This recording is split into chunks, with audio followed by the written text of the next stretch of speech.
Hey guys, I'm John Setzler. Welcome back to Man Cave Meals. Today we're having some really horrible weather.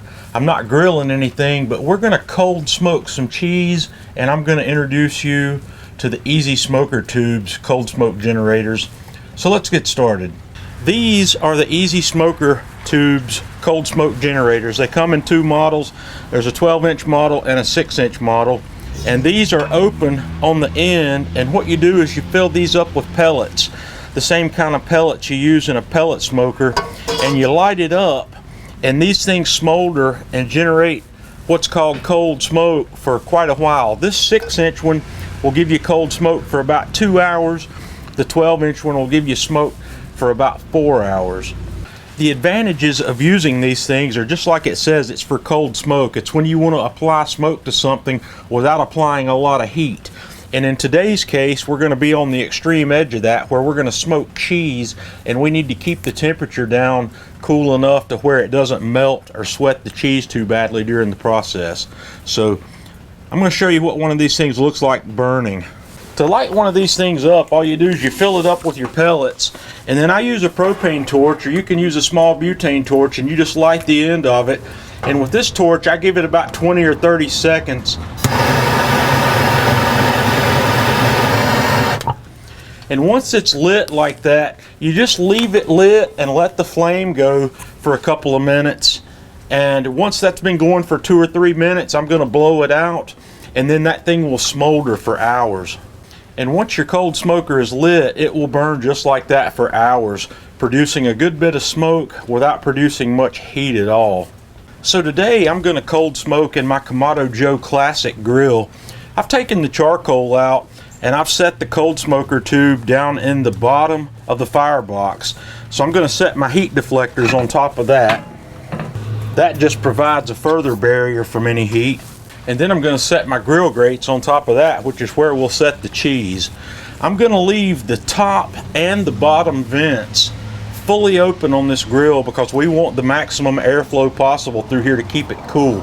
My ambient temperature outside this morning is about 45 degrees or so, and it's only going up to 50 or 55 degrees, but we would like to keep it below 70 degrees inside the smoker.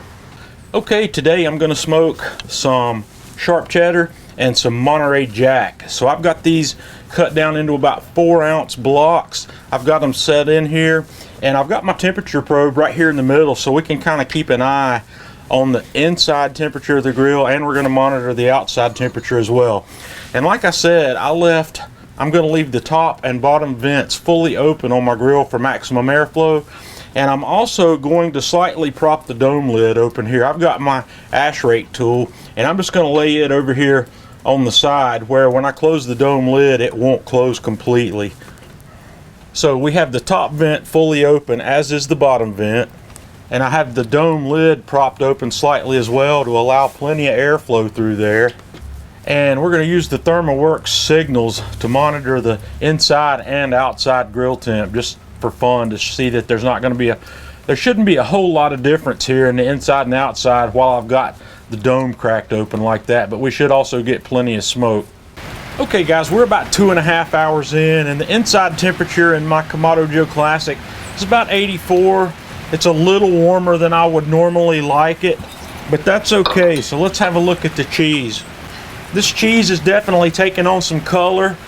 And this is something you can do from experience as to how long you like to go. I know I like to go for about 2.5 hours. That's about perfect for me. So what I'm going to do at this point is I'm going to take this cheese off. I'm just going to set it on my cutting board, and I'm going to let it breathe for about another hour. Okay guys, I've let this sit out on my counter at room temperature here for about an hour.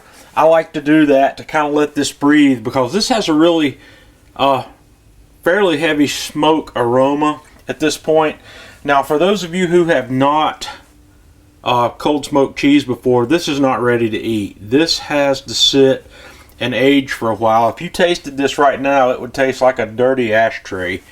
It just tastes really rough. But I would suggest, if you've never done this before, to go ahead and taste a little bit of it.